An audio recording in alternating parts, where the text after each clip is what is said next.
almost didn't go to this men's brunch, but something happened here that made me super glad that I did go.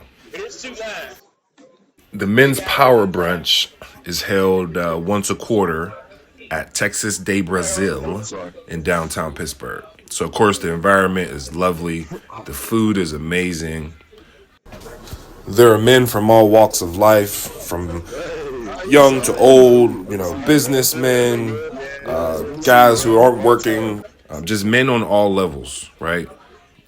Just coming together, rubbing elbows together. I'm hearing a good word. But yeah, it was a great experience, of course. I've been there a few times. But this time I was able to bring two young gentlemen with me. Shameless plug. Watch how I guide the young man real quick. Hold on. See, I told you smacking him. You try to take your hood off for me one time? Just the hood part. Yeah. If I don't ask you, one of these other men will ask you pretty soon.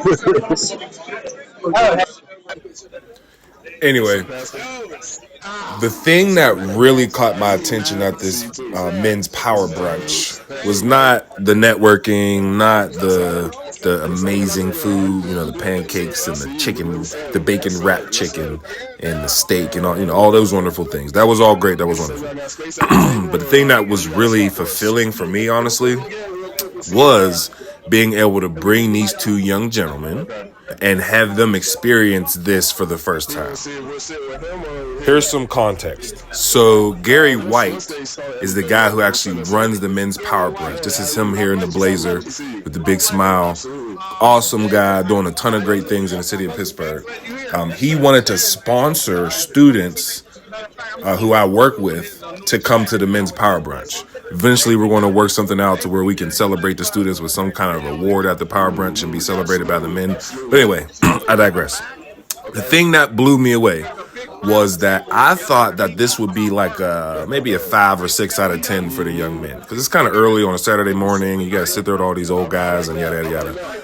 But before I could even ask them how it went or what they thought, one of the kids stood up and said, "Yo, we got to come back to the next one. This was amazing." And the other kid, James, immediately agreed.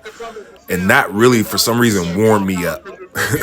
So at the end of the day, there's definitely times when we don't want to do things, but I'm super glad that I pushed through that and went out there and helped provide another connection for these young men.